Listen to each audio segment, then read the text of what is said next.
are so bright. Pull your hat down, make sure your cinch is tight.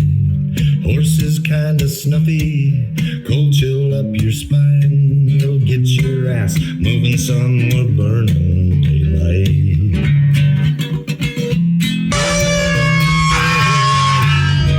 Howdy there, I'm Matt McKinley and we're burning daylight. In the saddle till the job's done right. Welcome to Burning Daylight, the only podcast for the working cowboy. Well, howdy there, daylight burners. Happy Tuesday. Apologize for not getting the show to you yesterday. Had some technical issues, and then I had a whole lot of baseball and softball to deal with, but both my kids' teams lost in the tournament. Season is over unless they make All-Stars, and now it's just back to arguing with AI instead of arguing with AI and kids. But let's get into the show. This is the friggin' Farm and Ranch Report for Tuesday, May 19th, 2026. The markets are closed, and the tape just told you something the morning crew was too polite to spell out. West Texas crude settled at 104.23. That was up 3% on the day. The Brent index is at $111 and change per barrel, up almost 5%. The Trump administration is publicly admitting it called off an Iran bombing campaign yesterday. CENTCOM's commander said he's ready to, quote, execute a broad range of contingencies. And the energy market is pricing another shoe to drop. Stocks got smoked.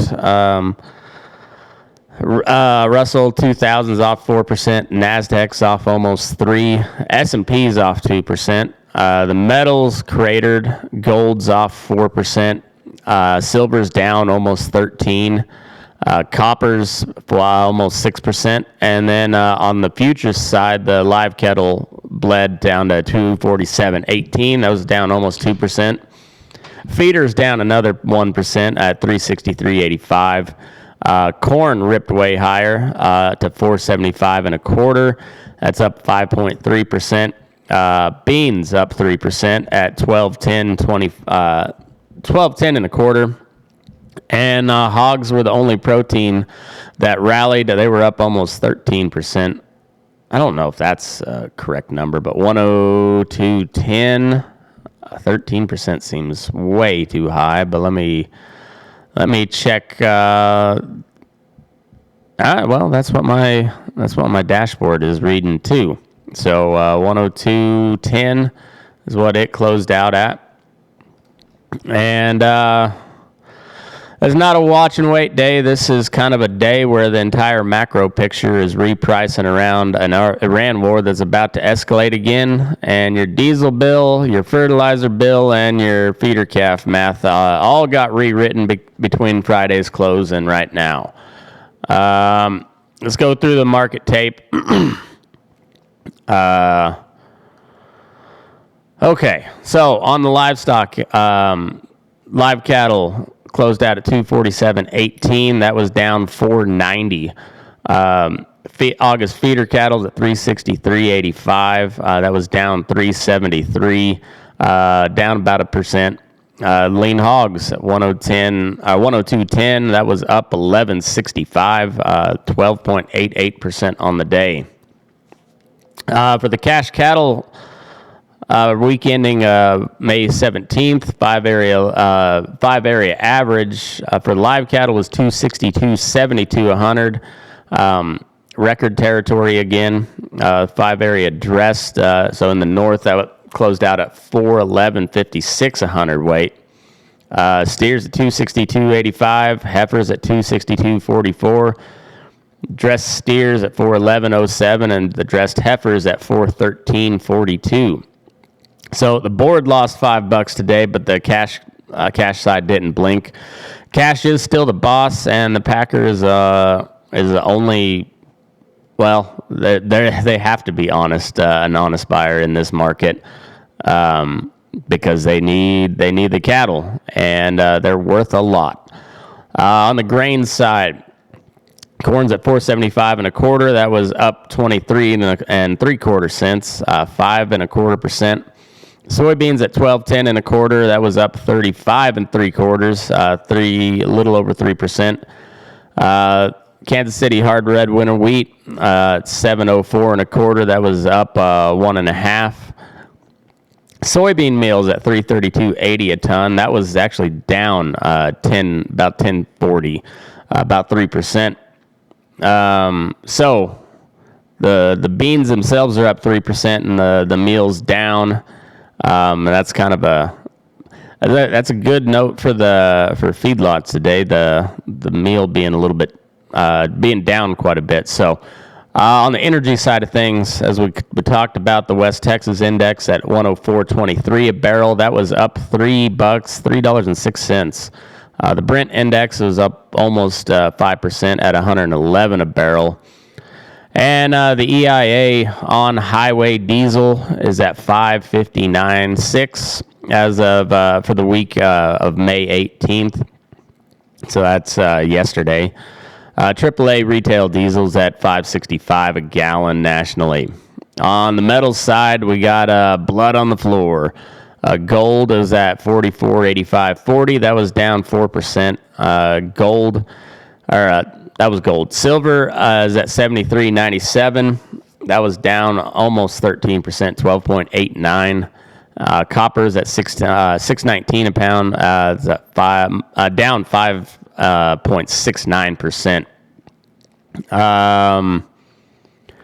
On your input side, not a whole lot of change. DAP is still at 682. Urea is at 549. I'll have to double check the numbers on that. Potash as well, but a prime rate and the feeder finance rate are unchanged. But the lead story today is back to Iran and the oil, which all leads into your fuel and your fertilizer bill. So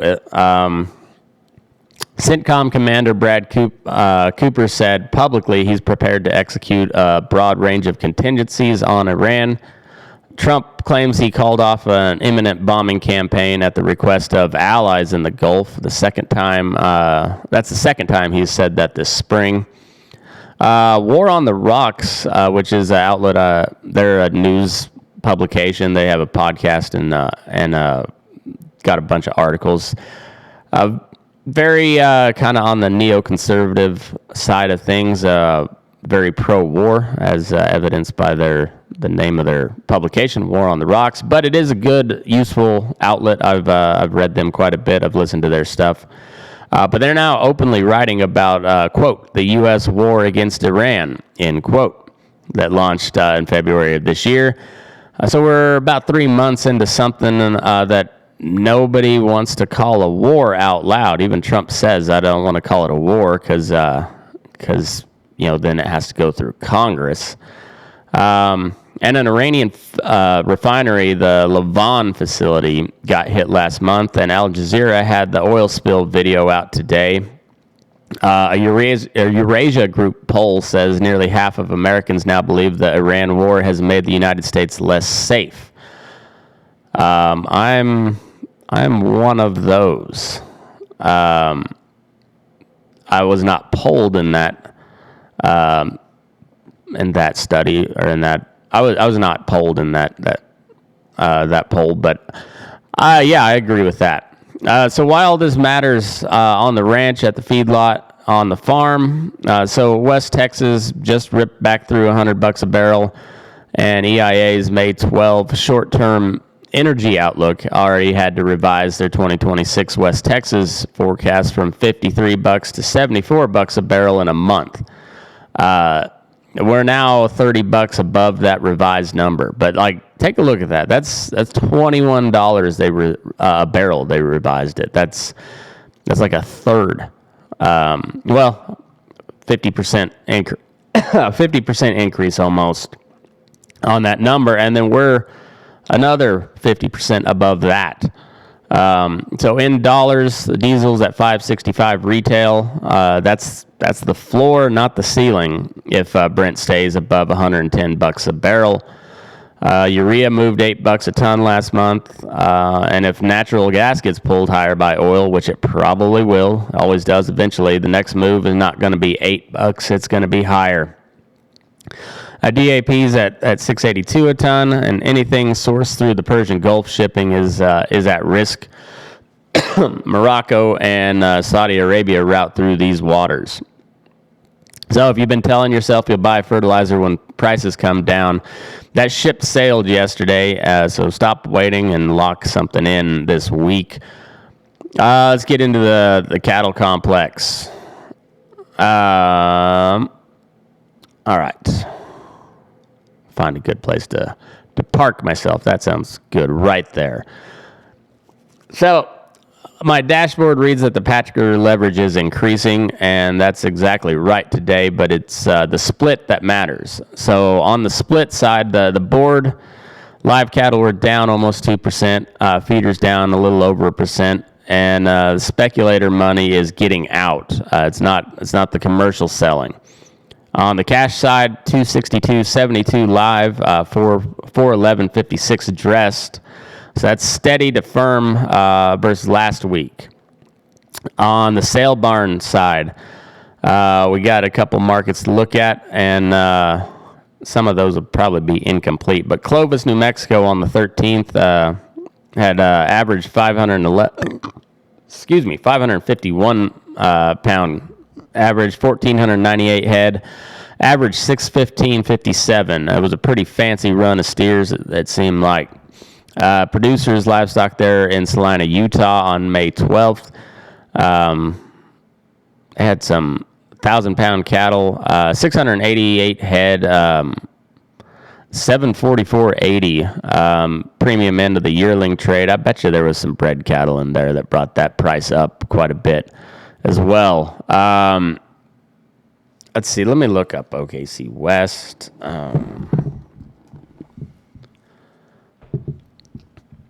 Because the numbers I'm showing here don't seem right, and I bet you my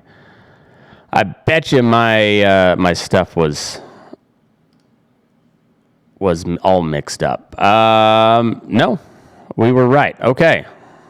Double checking. This is what I do, folks, making sure. So it was a little bit off. This week they had 2,400 head, which is down a bunch from last week, but they had a huge run last week at 11,009 head. Last year, this time, they had 12,671. So compared to last week, steer calves over 550 were unevenly steady, and under 550, they were 10 to 15 bucks lower. Heifer calves 3 to 9 lower, and demand was moderate. One consignor did bring a fancy set of calves in large drafts, and those cattle sold better than the top end for last week. So buyers continue to give it all for front-end cattle, but the overall quality wasn't there. So this was that today, yeah, it's today's run. Cold front swept through this morning, dropping high temperatures into the low 60s and bringing a little bit of rainfall, though. Heavier amounts were mostly confined into southeast Oklahoma. 100% feeder cattle. We had 35% steers, 58% heifers, and 7% bulls. Feeder cattle supply over 600 pounds was 24%. So that's El Reno, OKC West. Producers livestock down in San Angelo, Texas on the 14th, they had a 677 pound average, 503 head. They averaged 463.78. Up in Billings, they had some big cattle, 1,199 pounds, 862 head at 479.63. Let me look up Billings.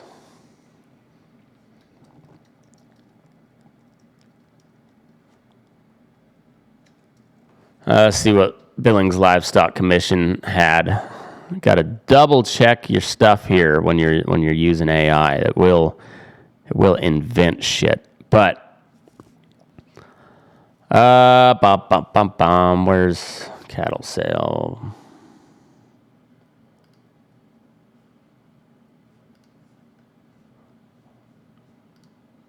see the market report on that. Current market report. All right, so on the 14th, they sold 1,125 head. Let me find the USDA market report that puts it out a little bit better format to read. So compared to last week, feeder sales were too lightly tested to develop any market trend. Quality this week was mostly plain. A few limited offerings of attractive heifers were seen. Demand was mostly moderate to good for light offerings. Most offerings were offered in smaller groups or as singles. Quality limited, demand this sale. A small crowd was on hand. Market activity was mostly moderate. Weigh-ups on cows sold good, very good demand, and demand for feeder cows was very good as a large crowd of buyers were present looking for cows to feed. Canadian buyers continued to buy cows to ship north and feed. They were very competitive as they bid against both American packers and private feeders. Feeding cows sold 1 to 3 higher on break and flesh cows, while boning and lean flesh cows sold fully steady. Demand for slaughter cows was stronger this week as packers showed need for cows for immediate harvest, and all slaughter cows were too lightly tested to develop an accurate market trend. However, higher undertones were noticed on all offerings. Slaughter bulls sold mostly 3 to 5 higher, and demand for feeding bulls was very good. That sale of feeding bulls sold mostly $3 higher. So they pretty light run, 1,100 head, but it seemed like it was kind of bits and pieces there. And then check Torrington, because they also had Torrington livestock.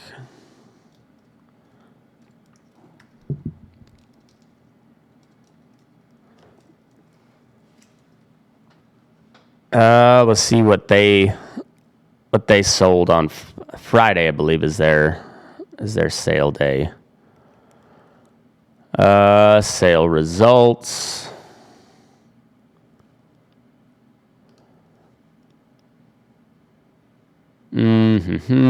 Okay, Friday.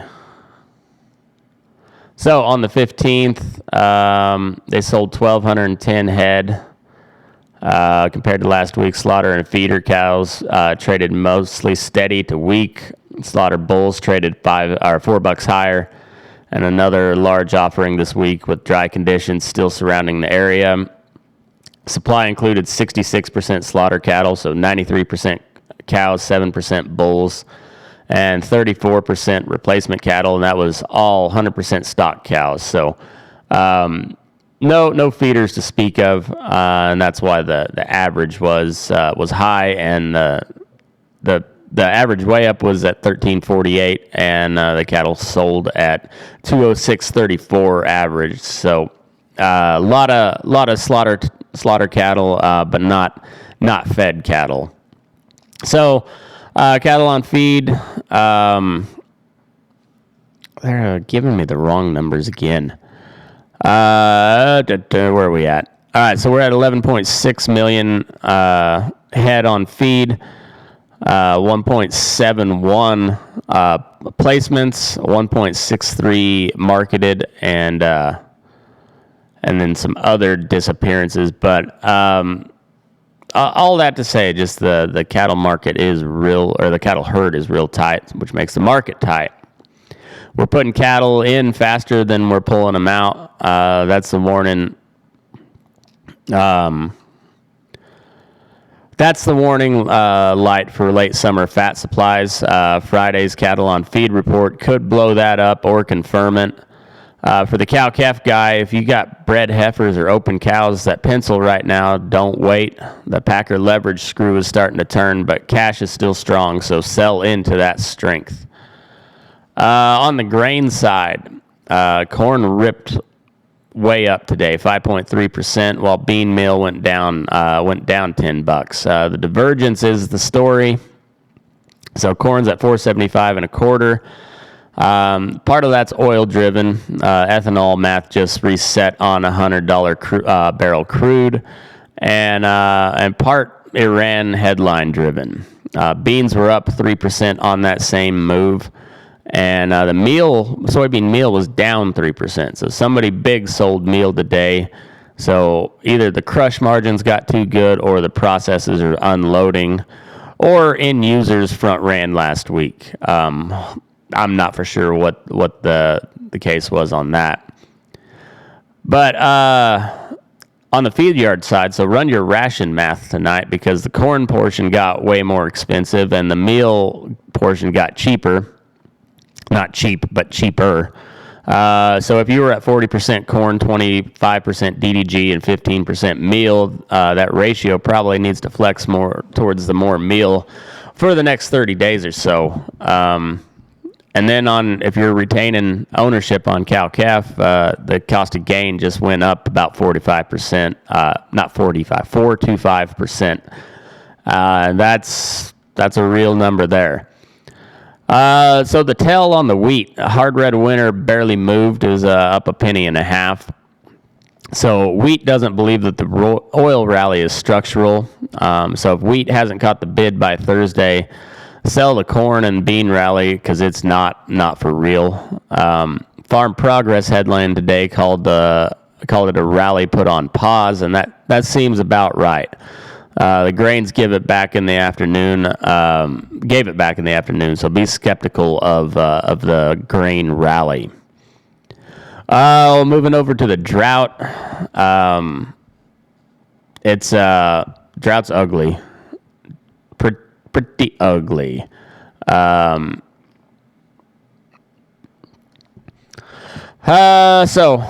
D3, D4 drought now at 16.3% of monitored regions. That's numbers from last week. So the regional D2 or better or worse coverage, D2 plus. Southeast is at 81%. The Mid-South is at 72%. Southwest is at 63%. Southern Plains a little better at 44%. Pacific Northwest is at 30%. And California is doing okay in most of the state. There's some drouthy parts of the state as well. Corn Belt's only at 2%, and the upper Midwest has got probably more rain than they need. High Plains Journal ran a piece today titled "Drought Has Ranchers Playing a Waiting Game," and they're waiting on rain, and they're waiting on summer forage, and they're waiting for the bottom to fall out of this cattle market, which I don't think it will anytime real soon. But when 81% of the Southeast is in a D2 plus, and Southern Cranes is creeping up towards half in D2 or worse, you're going to see a fresh wave of pairs and bred cows hit barns from late June through July. So that's bullish for fall feeder calves and kind of bearish on the breeding stock prices in those affected zones. So if you're in a drought zone, the market is paying decisive sellers right now. Don't wait until you're completely out of feed. Okay. On the domestic ag side of things, we got a few things to talk about here. Potato wart is in Prince Edward Island. So Brownfield reported at about 2 o'clock my time. U.S. potato growers are calling on the USDA to suspend Canadian fresh potato imports. Potato wart is currently not in the U.S., but the Prince Edward Island detection happened outside of regulated zones, which is lighting the fire under the National Potato Council. Bunch of spud heads getting real pissed off at those damn Canadians and their warty potatoes. Keep your shit up north. So keep an eye on that. Are we gonna have the Irish potato famine? Probably not, but I don't know anything about growing potatoes, but that sounds kind of gross. Warty potatoes. On the screwworm deal, FDA conditionally approved a 100 milliliter size of Dectomax-CA1 against screwworm today. Beef Magazine and Feedstuffs both ran it earlier today. So FDA also granted emergency use use authorization across dairy, cattle, pigs, horses, sheep, and deer. EUA is a tell. FDA doesn't emergency authorize something unless USDA APHIS is seeing data that they don't like. So the disease wall around U.S. ag is going up in real time. We got the northern border putting up a wall on potatoes, the southern border continuing to build that wall on cattle and screwworm. So if you're moving cattle or horses or hay across state lines this summer, paperwork and inspection is about to get a lot more cumbersome and not easier. For the horse people, Dectomax-CA1, that emergency use authorization does cover horses. So if you're hauling to rodeos or shows in the southern tier, talk to your vet about prevention time, not after the first case shows up in your county. So keep an eye on all that. On the policy side, be something to watch for in the next 30 days or so. We're skipping bills that have been stuck in committee for months, and this is what's actually new. So Senate Bill 785 is the American Beef Labeling Act of 2025. A cloture motion has been filed. That means the Senate leadership is teeing it up for an actual floor vote. Mandatory country of origin labeling on beef is back on the table for a real vote, not just committee theater. So if the cloture clears, you've got an honest-to-God MCOOL fight on the floor inside of 30 days. Whoever picked the week, we'd be starting at a $104 barrel oil and record cash cattle. Well, if you would have bet that a couple weeks ago, you'd have been making money. The timing's not an accident, though, on that country of origin labeling. Senate Bill 1102 is the Waters of the U.S. Clarification Act, also known as the WOTUS. WOTUS Clarification Act. Markup is scheduled in the Environment and Public Works. WOTUS will not die. So if you got seasonal creeks or springs or stock ponds on deeded ground, this markup is one to keep an eye on the next 2 weeks. And if they start to try to shove it up your ass, make sure you call your senators, Senate bill, but also call your reps. If you're in Kentucky, make sure you call Thomas Massie's office while you still can, because he got primaried by some old dude that has promised to just do whatever Donald Trump says.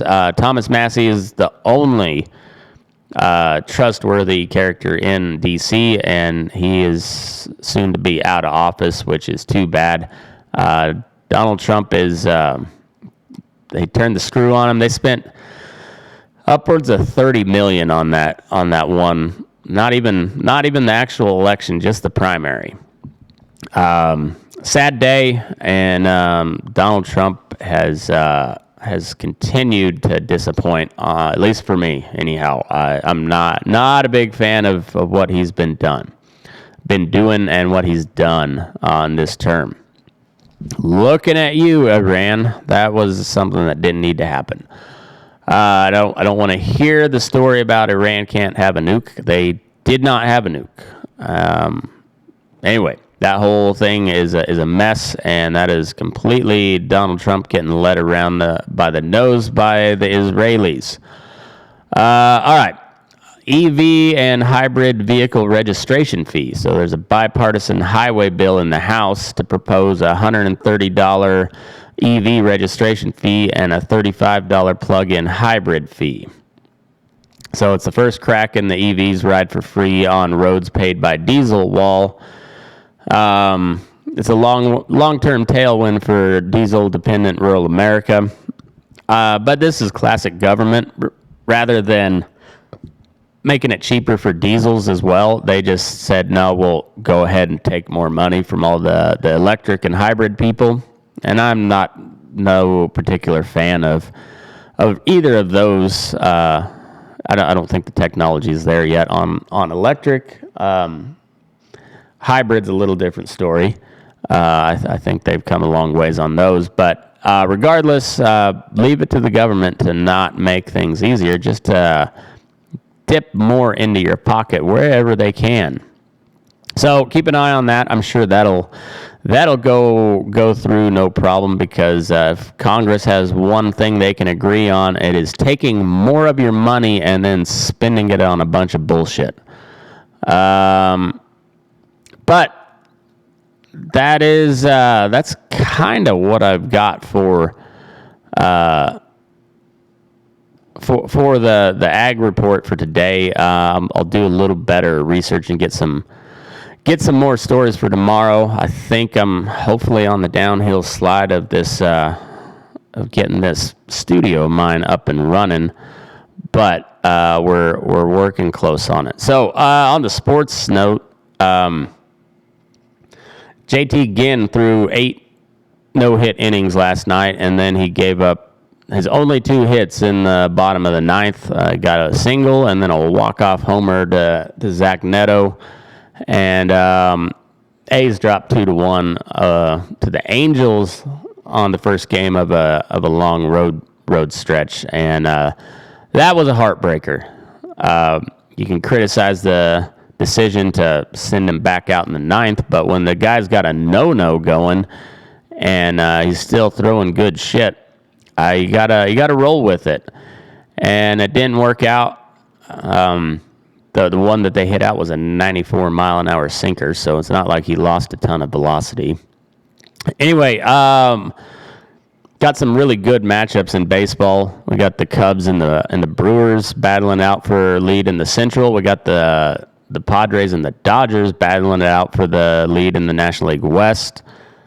Hopefully the A's can get to whooping up on the Angels here. They've been pretty terrible. Rashee Rice for the Chiefs was sentenced to 30 days in jail. He failed a marijuana prohibition.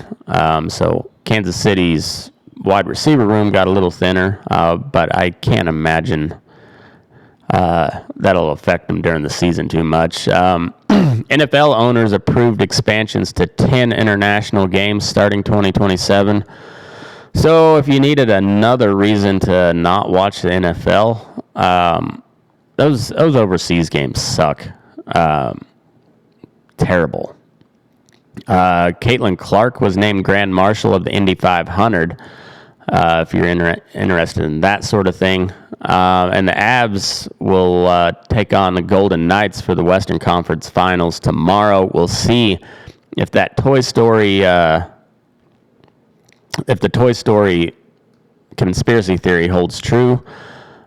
So far, it's looking that way. Every time there's been a new Toy Story release, the Colorado Avalanche have won the Stanley Cup, and we've got Toy Story 5 coming out here in June. So we'll see if that holds. I don't buy that there's any sort of correlation, but it is a very interesting coinky-dink. All right, on this day in history, May 19th, 1935, this was 91 years ago, T.E. Lawrence, the man that the rest of the world knew as Lawrence of Arabia, died in a little place called Cloud Hill in Dorset, England. He was 46 years old, and 6 days earlier, he'd been riding on his Brough Superior SS100 motorcycle, which is a top-of-the-line British bike. I've never heard of it, but it was guaranteed for over 100 mile an hour. And he came over a little dip in the road, saw 2 boys on bicycles in front of him, and he swerved and lost it, went over the handlebars, and hit the pavement with his teeth, no helmet on. He had severe brain damage and died 6 days later on May 19th. Winston Churchill called him one of the greatest beings of our time. But here's why a dead Welsh archaeologist with a motorcycle problem matters to a rancher here in America listening to this show. Lawrence was the guy who basically invented the modern Middle East. He rode camels with Bedouin tribes during World War I. He led the Arab revolt against the Ottoman Turks and helped draw the lines on the map that became Iraq, Syria, Jordan, and Saudi Arabia. Those lines are the reason why the West Texas Crude Index closed at $104 a barrel today, and the Brent Index is over 111. So every argument we're having right now about Iran or any other country in the Middle East, every refinery getting hit and every drone flying over the Persian Gulf traces back to deals that Lawrence of Arabia helped cut between 1916 and 1922. The man that drew the map that's writing your diesel bill this week died because he didn't have a crash helmet on. And the surgeon who tried to save him, a guy named Hugh Cairns, used what he learned that morning to develop the modern motorcycle helmet. And by 1943, Cairns had proved that a good helmet cut skull fractures in bike wrecks by 75%. Lawrence's death saved thousands of lives, not just his own, but also cost millions of others in the wars that have continued since his time in the Middle East. So, smartest guy in the room can still get killed by doing something stupid. My script says wear your seatbelt in the feed truck. That I can guarantee you that's probably not going to happen. But long story short, be safe out there, and don't trust a 110-year-old map to tell you what the Persian Gulf is going to do this week, because the guy who drew it didn't see the next dip in the road coming either. Second story. So this was from yesterday, and since I missed it, we'll add it on. So May 18th, 1980, at about 8:32 Pacific time in the morning, Mount St. Helens in Skamania County, Washington, blew the top. It was the biggest volcanic eruption in U.S. history. Lateral blast leveled 230 square miles of timber in about 3 minutes. 57 people died, including a 30-year-old U.S. Geological Service geologist named David Johnston, who was monitoring the mountain from Coldwater Ridge about 5.5 miles away. His last radio transmission was Vancouver, this is it. And then the blast wave hit him, and they never found his body. By the morning of May 19th, the day on the calendar today, ash was falling on Spokane, Yakima, and Palouse, the eastern Washington wheat country, and parts of Idaho and Montana. Whole towns shut down, and cars couldn't run because the ash plugged all the air filters. Highways were closed for days, and cattle and sheep in eastern Washington were caught out in pasture with 2 inches of volcanic ash on top of the grass. Ranchers thought they were ruined. But here's what happened next, and this is the part that nobody really talks about. The ash held soil moisture, and it added trace minerals, and within 2 years, eastern Washington was putting up bumper crop dryland wheat crops. Hay yields came in better than the 10-year average, and the disaster turned into a fertility windfall for a generation of farmers and ranchers who thought their ground was dead. So lesson there is we need a good volcano eruption in the southeast, and then some rain. But the southeast at 81% in the D2 to D4 drought range, and the southern plains is almost at half. The worst looking day on the calendar is sometimes the one that pays you back 5 years later. The ranchers who survived May 18th, 1980 didn't do it by panic selling cows in June. They did it by hanging on long enough for the country to surprise them. So if you're in a drought zone right now, you've got some hard decisions to make. But don't assume that the wreck is the end of the story. Sometimes that ash is the fertilizer. It's one of the things I've always noticed about cattle people versus farmers is the cattle guy, they might be a little depressing to talk to, but they always, like it's kind of a common refrain. It's like it's one day closer to rain than it was yesterday. And then the farmers just can't help but bitch no matter how good it was. And cowboy into things, we're pretty good at bitching about things anyways, but it's always kind of an optimistic outlook. Last story of the day I got for you today. On May 19th, 1836, Cynthia Ann Parker and her son Quanah Parker were captured. Comanche raiding party hit Fort Parker in what's now Limestone County, Texas. They killed 5 of the men, took 5 captives, and rode off with a 9-year-old girl named Cynthia Ann Parker. She lived with the Comanche for 24 years, and she married a chief named Peta Nakona. Gave birth to 3 children, and one of those children was born around 1845 somewhere in the Texas Panhandle. Was a boy they called Quanah. Cynthia Ann got rescued by the Texas Rangers in 1860, but it was against her will. She had forgotten how to speak English, and she tried to escape back to her Comanche family 3 different times. She refused to assimilate, and she died of grief and influenza in 1871, still a stranger in her own birthplace. But her kid, Quanah, he was half white, half Comanche, born out of a kidnapping, grew up to be the last great Comanche war chief. He fought the buffalo hunters at the Battle of Adobe Walls in 1874, and he led the final Comanche resistance in the Red River War. When it was all over and the Comanche were first forced onto a reservation in southwestern Oklahoma, Quanah Parker reinvented himself as a cattleman. He leased grazing rights on the Comanche reservation to the XIT Ranch, the Burnett 4-6s, and the cattle barons of the Texas Panhandle. He learned how to negotiate with white attorneys and white bankers in the U.S. Department of the Interior, and he made a fortune. He built a 22-room mansion in Cache, Oklahoma, called the Star House because he painted a big white star on the roof. Big white stars on the roof, one for every star on the general's epaulet, because he figured if the U.S. Army got to wear them, so did he.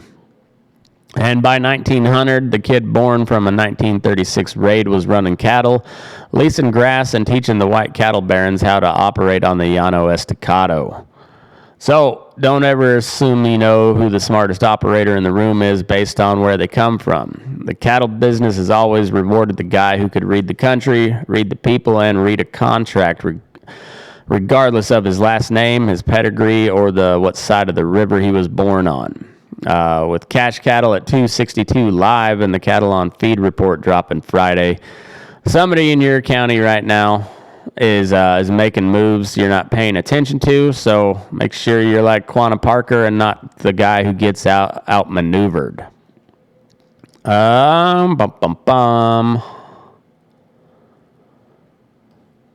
the day in history. All right, let's close this thing out. I'll shrink myself down in here so you can see everything the way it's supposed to be. All right, so this is what I do this week. So if you own diesel burning equipment, vehicles, and most of you do, top off your tanks this week. The Brent at $111 a barrel doesn't come back down quietly. And if you've been putting off fertilizer for the fall, probably better get it bought now. Urea's up, nitrogen's up, all of that stuff is up, and with the stuff in Iran continuing to drag on, I don't expect prices to go down anytime soon. And next month's move will be a lot more than that $8 from month to month if this stuff escalates over in Iran, which I would kind of expect it to do. We're putting a pretty good pinch on Iran's economy with that blockade, and if anything, we've seen anything so far, they're not just going to roll over and surrender. So I would expect it to get a little spicy before anything gets resolved over there. If you got fats ready to ship, don't get cute. Cash is at $262 live, and the board's at $247 and dropping. So sell into the cash strength while you still got it. And don't hold on to them too long, or those packers will gouge the hell out of you on the discounts. But if you're a cow-calf guy in the drought zone, the market is paying decisive sellers right now. And if you wait a couple weeks, you might be selling into a wave of forced liquidation from Alabama through Texas based on the drought. And if you're long on any sort of paper position, today's silver crash of nearly 13% and the Russell 2000 sell-off of 4% are telling you something about liquidity. Pay down your operating note while you can, and cash on hand is going to matter more than the upside in the next 60 days. Bottom line, as my dashboard says, watch at 49% confident The tape says act, so lock your costs, sell into your cash strength, and don't be the guy holding the bag when the next Iran headline drops. So cash is king, and the packer is an honest buyer right now because they have to be, because there's not enough cattle for them to play a whole lot of games. But don't worry, they still will. They always do. And Friday, we got the cattle on feed report that lands at 2 p.m. Central, so be ready. We'll cover that then, but we'll be back here tomorrow with another episode of the Friggin' Farm and Ranch Report. Make sure you go give me a like and a follow and a subscribe or whatever else they call it on all the social medias. Most important one being Substack. That's how I get paid. That's how you can support the show. And I could use a few more of you signing up and helping me out with these apps. The more people I got putting some input or feedback into it, the better it'll be in the long run. So head over to burningdaylight.substack.com. You get all ad-free episodes. You get a pretty detailed write-up that I do with all the sources and numbers that I use for this show. And you get access to the Burning Daylight report, which is the dashboard I use to put all this together, as well as a man about a horse. I also got some sports stuff coming out soon too, but I got to fix my studio to where it's consistently working. Me and Jake have been having a hell of a time trying to get anything live stream from on the sports side of things. So anyway, all of that and more at burningdaylight.substack, but go find me on all the rest of them too. Instagram, Facebook, Twitter, YouTube, Rumble, all the good stuff. And wherever you can find podcasts, you'll find my show. Just look up Burning Daylight, and I'll be right there. So thanks for tuning in.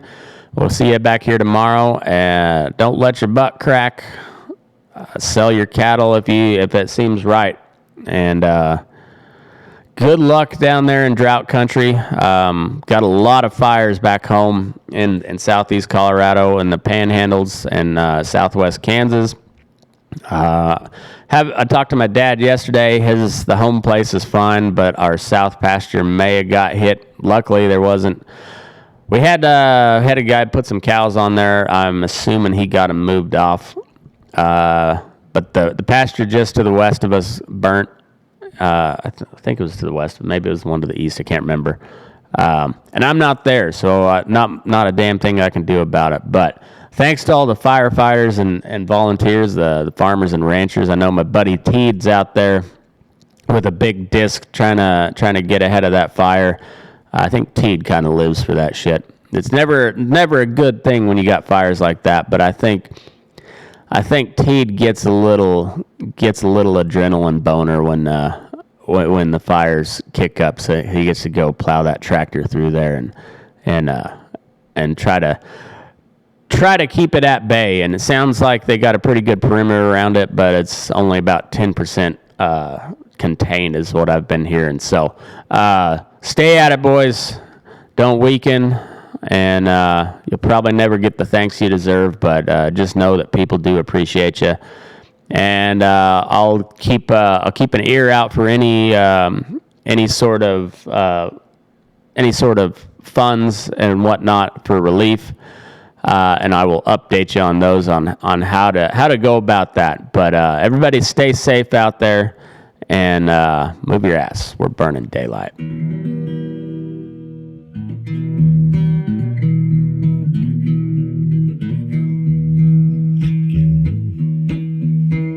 Rise up in the morning beneath the stars so bright. Pull your hat down, make sure your cinch is tight. Horse is kinda snuffy, cold chill up your spine. We'll get your ass moving, son, we're burning daylight. Burning daylight. Burning daylight. In the saddle till the job's done right. Burning daylight. Well, life is just a gather, and you won't catch 'em all. But when you're see the horizon, it's looking pretty bright. Well, get your ass moving, son, we're burning daylight.